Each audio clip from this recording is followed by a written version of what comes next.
जय हिंद दोस्तों। ब्राह्मणी क्लासेस में आपका बहुत बहुत स्वागत है। और आपको पता है कि हम बायोलॉजी का फाउंडेशन पढ़ते हैं और बीच में कोई चीज़ अगर याद नहीं रहती है तो हम उसमें ट्रिक भी लगाते हैं, तो बहुत ही अच्छे से समझिएगा। सबसे पहले मैं आपको ये डीएनए का स्ट्रक्चर बता रही हूँ, क्योंकि फिर बाद में इसका डिस्कशन करेंगे। ठीक है, तो यहाँ पर ये है हमारे डीएनए का स्ट्रक्चर।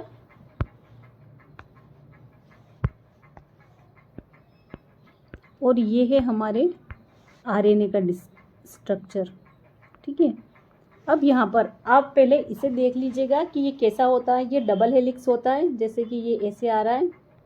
ठीक है, और ये आरएनए का स्ट्रक्चर है जो सिर्फ सिंगल हेलिक्स है।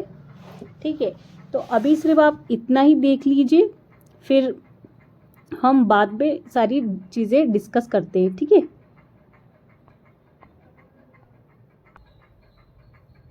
अब डीएनए जो होता है ये है आपका डीएनए। अब डीएनए का फुल फॉर्म क्या होता है, ये चीज़ हम अभी पढ़ते हैं। ये है डीएनए, और डीएनए का फुल फॉर्म होता है डीऑक्सी राइबो न्यूक्लिक एसिड। क्या होता है? डीऑक्सी राइबो न्यूक्लिक एसिड, यानी कि इसमें जो डाईऑक्सी लिख रखा है उसका मतलब है कि 2 राइबोस शर्करा। ठीक है, ये डाईऑक्सी राइबोस न्यूक्लिक एसिड है ना, तो यहाँ पर 2 शर्कराएं होगी। ठीक है, तो यहाँ पर सबसे पहले जो होता है कि ये 6 फीट लंबा होता है डीएनए। कैसा होता है? ये इस टाइप से होता है, लेकिन ये 6 फीट लंबा होता है। अब हम इसको समझेंगे कैसे। अगर हम किसी सेल का डीएनए निकाल लें, ठीक है, मान लो कोई सेल है, ये सेल हो गई, इसका डीएनए अगर हम निकाल लें तो ये पूरा के पूरा ही 6 फीट लंबा होगा। लेकिन सेल इतनी छोटी है कि इसे देखने के लिए माइक्रोस्कोप का यूज़ करना पड़ रहा है। तो इतनी छोटी सेल के अंदर डीएनए पैक्ड होकर रहते हैं। ये डीएनए पैक्ड होकर रहते हैं अंदर। ठीक है, और यहाँ पर जैसे एक माला के अंदर मोती पिरो देते हैं, ऐसे ही हमारे डीएनए के अंदर बहुत सारी प्रोटीन प्रेजेंट होती हैं। ठीक है, यानी कि बहुत सारी प्रोटीन होती हैं। इन प्रोटीन को कहते हैं हिस्टोन प्रोटीन। जैसे इन 4 हिस्टोन प्रोटीन के बीच में डीएनए बंधा रहता है, जैसे ये 4 हिस्टोन प्रोटीन होंगे। ठीक है, ये एक मिनट आपको अच्छे से समझा देते हैं। मान लो ये 4 हिस्टोन प्रोटीन, अब इसके अंदर मान लो ये इस टाइप से डीएनए बंधा रहेगा। तो इस टाइप से अगर ये डीएनए खुल गया तो ये न्यूक्लियस से बाहर चला जाएगा। न्यूक्लियस के बाहर खतरा है, ये कट सकता है, टूट सकता है, फट सकता है। तो ये चीज़ हमें ध्यान रखनी है। इसीलिए क्या होता है कि ये हिस्टोन प्रोटीन के अंदर बंधा हुआ रहता है। डीएनए न्यूक्लियस के अंदर तथा माइटोकॉन्ड्रिया के अंदर है, तभी तक वो सुरक्षित है। ठीक है, जब तक वो माइटोकॉन्ड्रिया के अंदर है, न्यूक्लियस के अंदर है, तभी तक वो सुरक्षित है। वो अगर न्यूक्लियस या माइटोकॉन्ड्रिया के बाहर जाता है तो खतरा हो जाता है। ठीक है, तो ये चीज़ हमको बहुत अच्छे से याद रखना है। अब यहाँ पर जो हमने पढ़ा कि डीएनए 6 फीट लंबा होता है, और यहाँ पर डीएनए और आरएनए जो होते हैं वो बने किसके होते हैं? पॉलीन्यूक्लियोटाइड के बने होते हैं। अब यहाँ पर अभी हमने बोला है, अभी आरएनए सिर्फ आप समझ लीजिए, फिर आरएनए के बारे में भी हम बात करेंगे।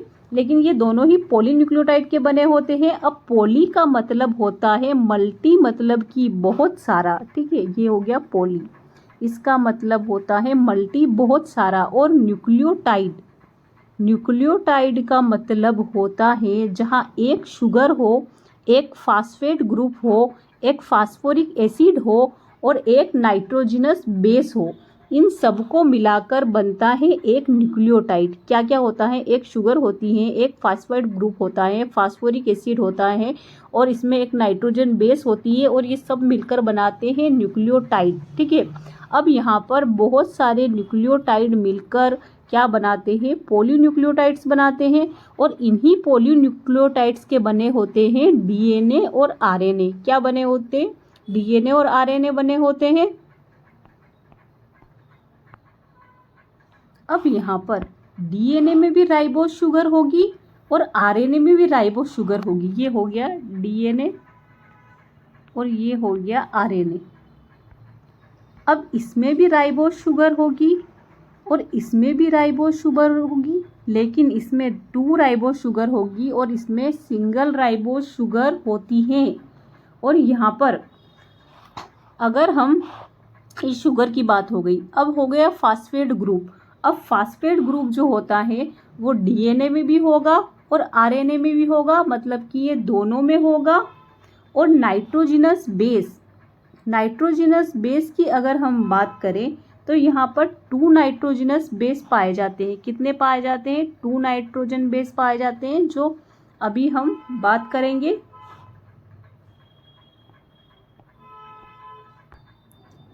अब यहाँ पर जो अभी हमने पढ़ा है, क्या पढ़ा है हमने कि ये फास्फेट ग्रुप जो है ये आप इसके अंदर ही फास्फोरिक एसिड शामिल कर लीजिएगा, क्योंकि ये फास्फेट ग्रुप जो होता है ये होता क्या है, इसमें फास्फोरिक एसिड होता है, ठीक है। और यहाँ पर नाइट्रोजन 1 हटा लीजिएगा, या नाइट्रोजिनस बेस पाया जाता है, ठीक है।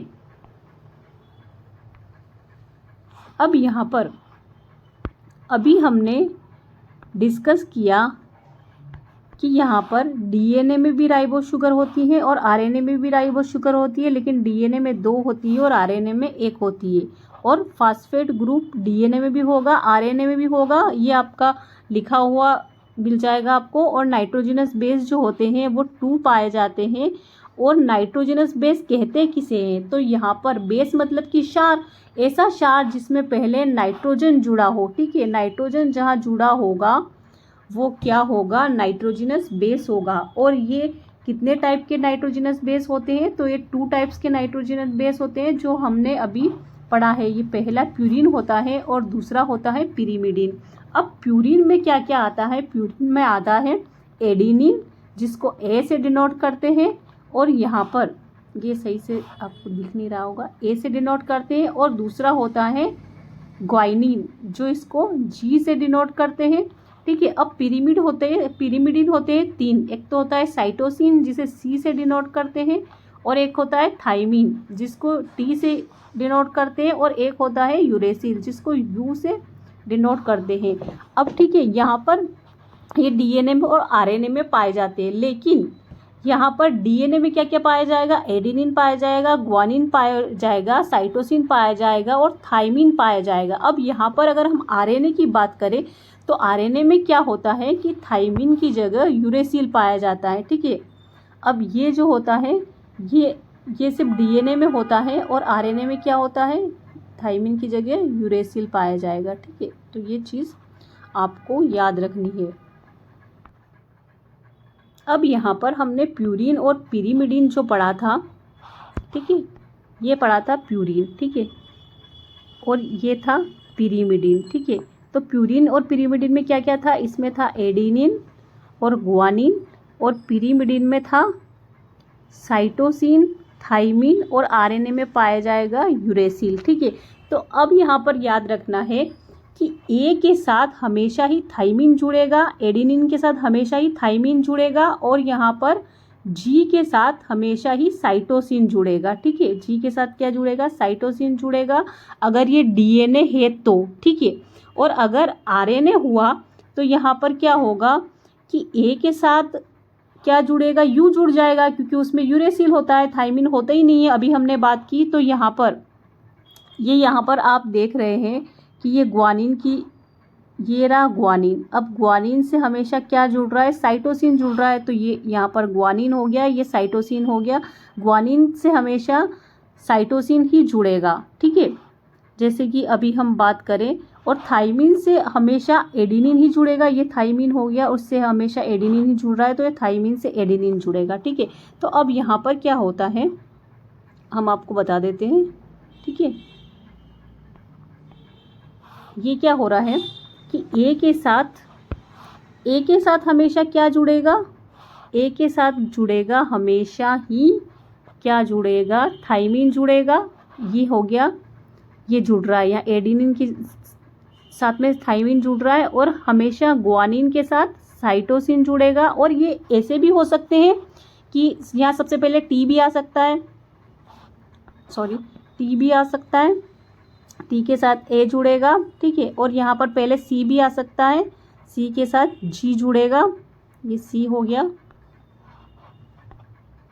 सी के साथ ये जी हो गया, ठीक है। अब सॉरी ये हट गया, तो अभी मैं आपको बता देती हूँ। ए के साथ क्या जुड़ेगा, ए के साथ जुड़ेगा टी यानी कि थाइमिन, एडेनिन के साथ थाइमिन जुड़ेगा, और जी के साथ सी जुड़ेगा यानी कि ग्वानिन के साथ साइटोसिन जुड़ेगा। अब यहाँ पर ये थाइमिन पहले भी आ सकता है, ये एडेनिन बाद में भी आ सकता है, ये यहाँ पर साइटोसिन पहले भी आ सकता है, और ये बाद में भी आ सकता है, ठीक है। तो ये चीज़ आपको हमेशा ही बहुत अच्छे से याद रखनी है। अब डीएनए जो होता है वो क्या करता है, जेनेटिक इंफॉर्मेशन को ट्रांसफ़र करता है, ठीक है। और आरएनए क्या करता है, प्रोटीन बनाने तथा एक्टिवेट करने का कार्य करता है, ठीक है। अब यहाँ पर क्या हुआ कि अगर हम यहाँ पर बात करें आरएनए की, तो ये हो गया आरएनए। अब आरएनए में क्या होता है, ये तो आपका डीएनए है और ये आपका है आरएनए, ठीक है। अब आरएनए में क्या हुआ कि ए के साथ मैंने आपको बताया था कि थाइमिन की जगह क्या आ जाएगा, आरएनए में यूरेसिल आ जाएगा। तो ए के साथ हमेशा ही यू जुड़ेगा, और जी के साथ हमेशा ही सी जुड़ेगा, यानी कि ग्वानिन के साथ हमेशा साइटोसिन जुड़ेगा। तो ये आपको याद रखना है, ए यू, इसमें उसमें ए टी जुड़ेगा, ए से टी, जी से सी, और आरएनए में जुड़ेगा ए से यू और जी से सी। अब यहाँ पर ये भी यूरेसिल पहले आ सकता है, ये एडेनिन बाद में आ सकता है, तो इनकी कुछ भी हो सकती है, लेकिन जुड़ेंगे ये इनके साथ ही, ठीक है। तो ये चीज़ आपको हमेशा ही याद रखना है।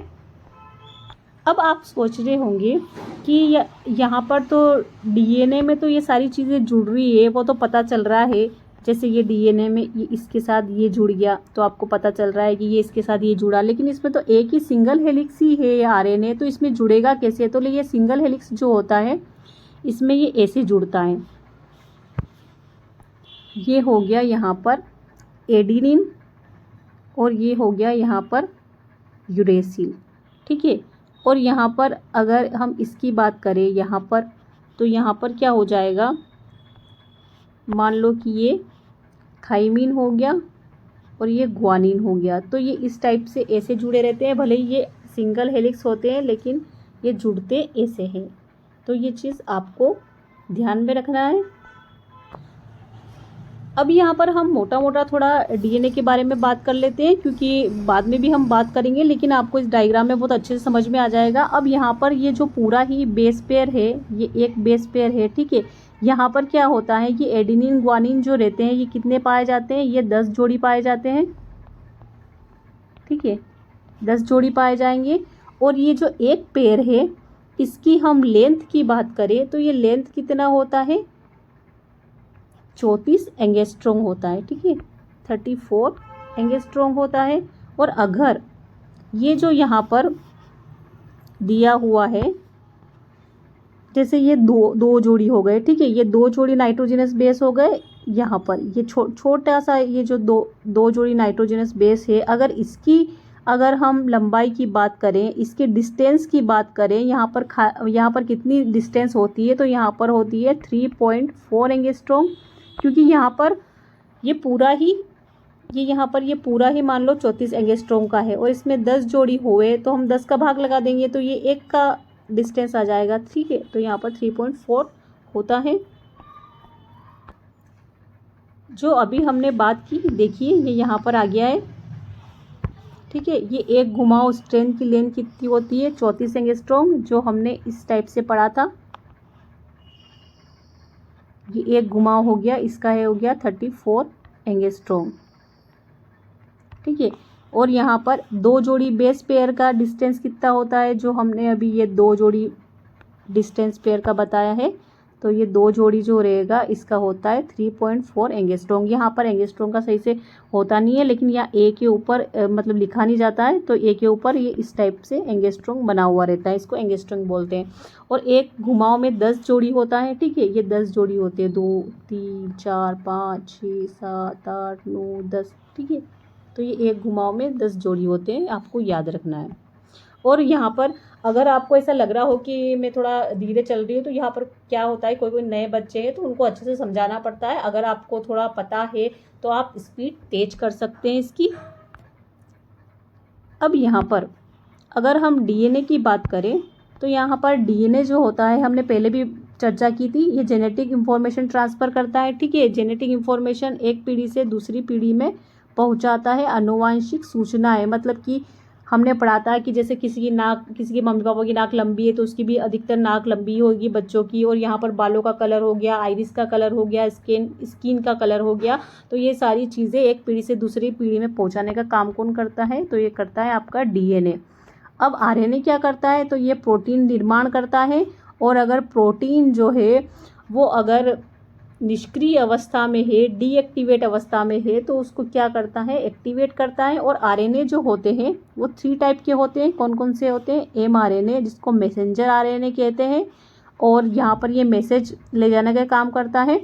ठीक है, और यहाँ पर आरआरएनए क्या करेगा, ये होता है राइबोसोमल आरएनए। अब जहाँ भी राइबो आ जाए तो इसका मतलब है ना प्रोटीन निर्माण से होता है, तो यहाँ पर ये प्रोटीन निर्माण का कार्य करेगा। और टीआरएनए जो होगा ये क्या करेगा, ट्रांसफ़र करेगा, एक स्थान से दूसरे स्थान पर ले जाएगा। जैसे ये मैसेज ले गया एक स्थान से दूसरे स्थान पर, प्रोटीन को ले गया एक स्थान से दूसरे स्थान पर, तो ये सारी चीज़ें आरएनए करता है।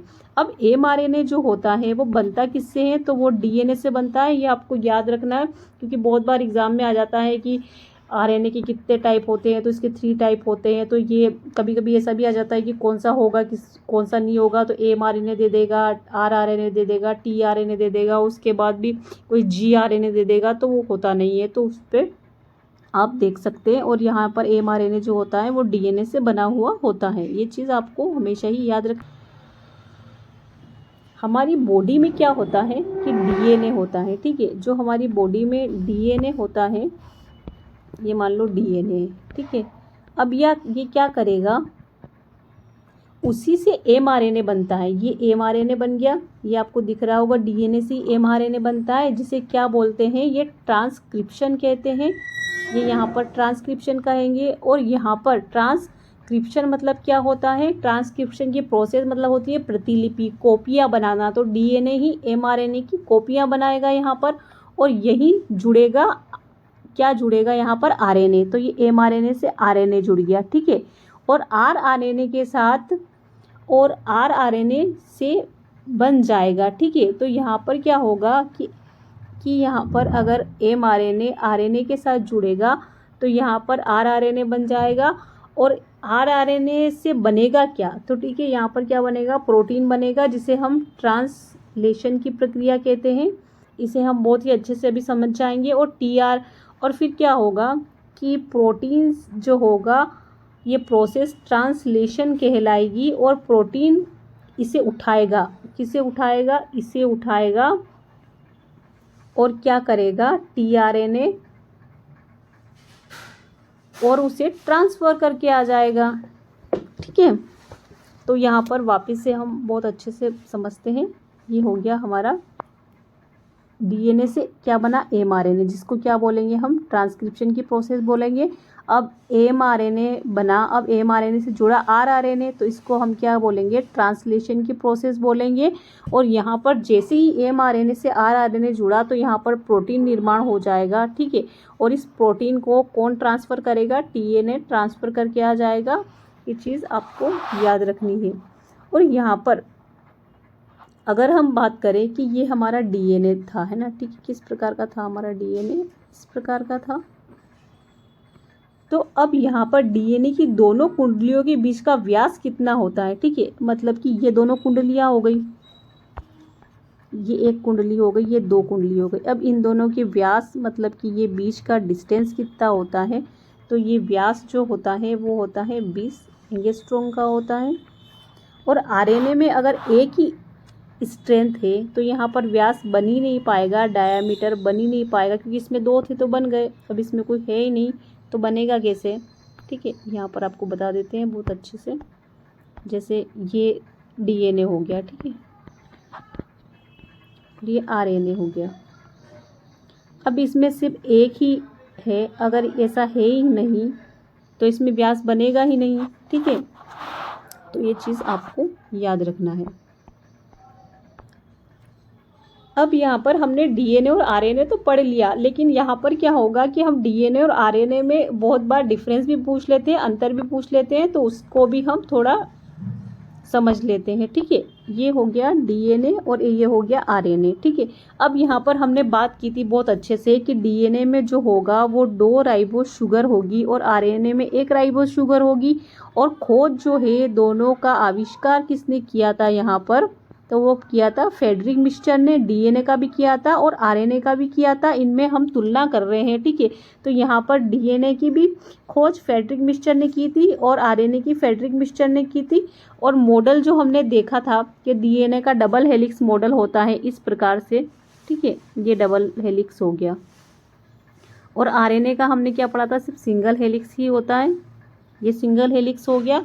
तो यहाँ पर आपको समझना है कि यहाँ पर डबल हेलिक्स मॉडल डीएनए का होगा और आरएनए का क्या होगा, सिंगल हेलिक्स होगा। अब मॉडल जो है ये दिया, अब मॉडल क्या होता है, ये वाला मॉडल कि ये कैसा है, आरएनए कैसा दिखता है, डीएनए कैसा दिखता है।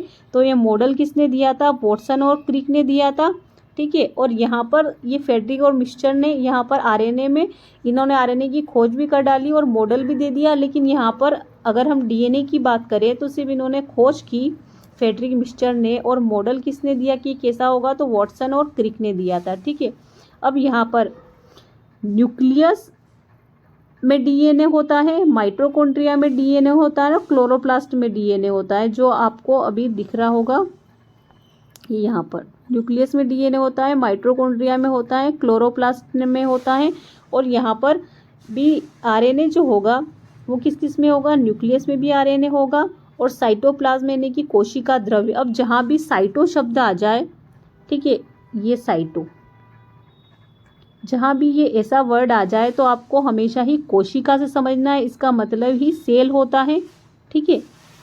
तो यहाँ पर साइटो शब्द का मतलब होता है कोशिका। तो कोशिका का जो द्रव्य होता है उसमें भी हमारा आरएनए पाया जाता है। और यहाँ पर रफ एंडोप्लाज्मिक रेटिकुलम, अब हमने पढ़ा था कि रफ एंडोप्लाज्मिक रेटिकुलम कैसा होता है, मान लो कि एंडोप्लाज्मिक रेटिकुलम ये हो गया, ठीक है। अब रफ वाले में, स्मूथ में तो सिर्फ ये इतना ही था, और रफ वाले में ये राइबोसोम के कण चिपके हुए रहेंगे तो ये रफ हो जाएगा। अब ये राइबोसोम के कण, राइबोसोम जहाँ भी आ जाए तो वो हमेशा प्रोटीन से ही रिलेटेड होगा। तो वो जब प्रोटीन निर्माण करेगा तो यहाँ पर आरएनए से ही इसका संबंध होगा, जो अभी हमने पढ़ा कि राइबोसोमल आरएनए, ठीक है। तो यहाँ पर ये रफ एंडोप्लाज्मिक रेटिकुलम में भी आरएनए पाया जाता है। और यहाँ पर अगर हम कार्य की बात करें तो डीएनए जो होता है ये जेनेटिक मटेरियल होता है, यानी कि आनुवांशिक सूचनाओं को एक पीढ़ी से दूसरी पीढ़ी में ले जाता है, आनुवांशिक जेनेटिक इंफॉर्मेशन को। और ये जो आरएनए होता है वो क्या करता है, प्रोटीन मेकिंग का काम करता है, और ये प्रोटीन सिंथेसिस भी करता है, ठीक है, बनाता भी है और संश्लेषण भी करता है आरएनए। और यहाँ पर अगर हिस्टोन की बात करें तो यहाँ पर हिस्टोन प्रोटीन प्रेजेंट होता है डीएनए में, जैसा कि हमने देखा था कि इस टाइप से होता है। अभी हम आपको बता देते हैं, ये हिस्टोन प्रोटीन हमने ऐसे समझा था, ये हिस्टोन प्रोटीन 4 होते हैं जिनमें डीएनए ऐसे बंधा हुआ रहता है, पिरोया हुआ रहता है। इसीलिए तो डीएनए जो होता है वो प्रोटेक्ट रहता है, वो स्थायी रहता है। और हमने इसमें सिर्फ आरएनए में सिर्फ एक ही ये ऐसा पाया जाता है, तो इसमें हिस्टोन प्रोटीन होता ही नहीं है, तो ये आरएनए को बांध ही नहीं पाता है। तो यहाँ पर आरएनए प्रोटेक्ट रूप में नहीं रहता है यहाँ पर, ठीक है। तो ये आपको याद रखना है कि डीएनए में जो होता है हिस्टोन प्रोटीन पाया जाता है, और यहाँ पर आरएनए में क्या होता है, एब्सेंट होता है हिस्टोन प्रोटीन। तो ये तो हो गई हमारे डीएनए और आरएनए की तुलना की किस प्रकार से क्या होता है। अब हम पहुंच गए हैं वीडियो के एंड में। तो हमने आपको क्या बताया था कि हम क्या करेंगे कि पिछली ट्रिक का रिवाइज करेंगे और नई ट्रिक भी आपको बताते जाएंगे, तो आप इसको भूले ना, ठीक है। तो यहाँ पर आज के लिए हम पढ़ेंगे, सबसे पहले एक काम करते हैं, सबसे पहले पुरानी ट्रिक का हम रिवीजन कर लेते हैं, ठीक है। तो जो हमने पढ़ा था, क्या पढ़ा था हमने कि यहाँ पर जो स्टेथोस्कोप होता है डॉक्टर के गले में टंगा हुआ रहता है, ठीक है। तो स्टेथोस्कोप का आविष्कार किसने किया था, तो लेनेक ने किया था। एक मिनट, हम दूसरी स्लाइड ले लेते हैं, आपको इसमें समझ में नहीं आएगा, ठीक है। ये आ गई हमारी दूसरी स्लाइड। ठीक है, अब यहाँ पर हमने स्टेथोस्कोप किससे बनाया था, ये मान लो आप देख लेना कि स्टेथोस्कोप है। ठीक है, अब ये स्टेथोस्कोप होता क्या है, ऐसा होता है और ये डॉक्टर के गले में टंगा हुआ रहता है। तो यहाँ स्टेथोस्कोप का आविष्कार किसने किया था, तो वो किया था लेनेक ने। और इसको भी नेक में ही पहनते हैं, तो ले और अपनी नेक में पहन ले स्टेथोस्कोप, तो इसका आविष्कार हो गया था। अब हमने पढ़ा था टमाटर। ठीक है, तो टमाटर में क्या था कि हमने पढ़ा था कि ये टमाटर हो गया, इसमें कौन सा वर्णक पाया जाता है, लाइकोपीन वर्णक पाया जाता है। तो अब लाइकोपीन से मैंने क्या बोला था, टमाटर में पीन चुभोएंगे, तो पीन से याद रखेंगे लाइकोपीन।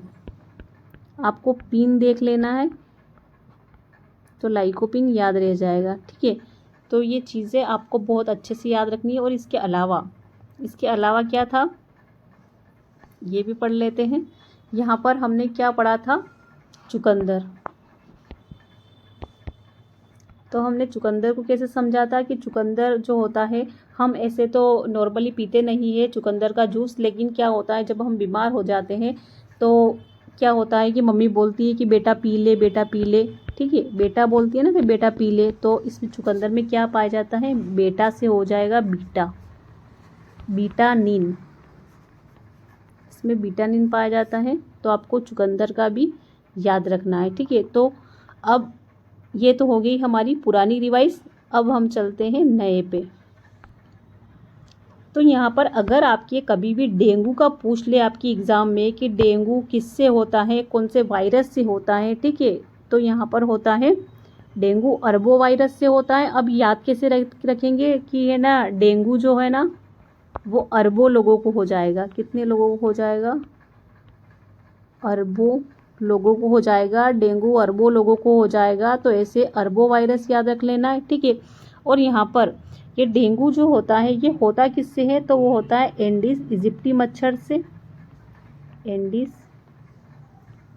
इजिप्टी ये मच्छर जो है, ये कौन सा मच्छर है, ये एंडीज इजिप्टी नाम का मच्छर है। तो आपको ये चीज़ याद रखनी है। अब अगला जो हमारा आता है वो है हमारा रेबीज़। ठीक है, तो अब रेबीज़ में क्या होगा कि हमें याद कैसे रखना है। अब रेबीज़ का भी वायरस पूछ लेते हैं एग्ज़ाम में, तो रेबीज़ का कैसे याद रखेंगे, ये है रेबीज़। अब ये होता है रेबडो वायरस से, तो हमें याद रखना है कि रेबडो नाम का कुत्ता हमें काट किया। देखो ये कुत्ता कितना खुखार दिख रहा है, जैसे काट ही जाएगा, तो इसका नाम है रेबडो।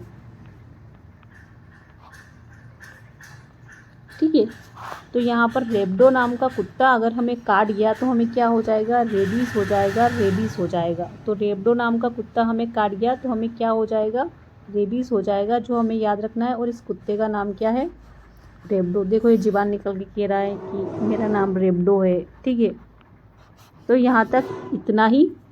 जुड़े रहिए आप ब्राह्मी क्लासेस से। ठीक है, तो अगले वीडियो में और भी अच्छे से पढ़ेंगे। तो चैनल को लाइक कीजिए, सब्सक्राइब कीजिए। जय हिंद, जय भारत।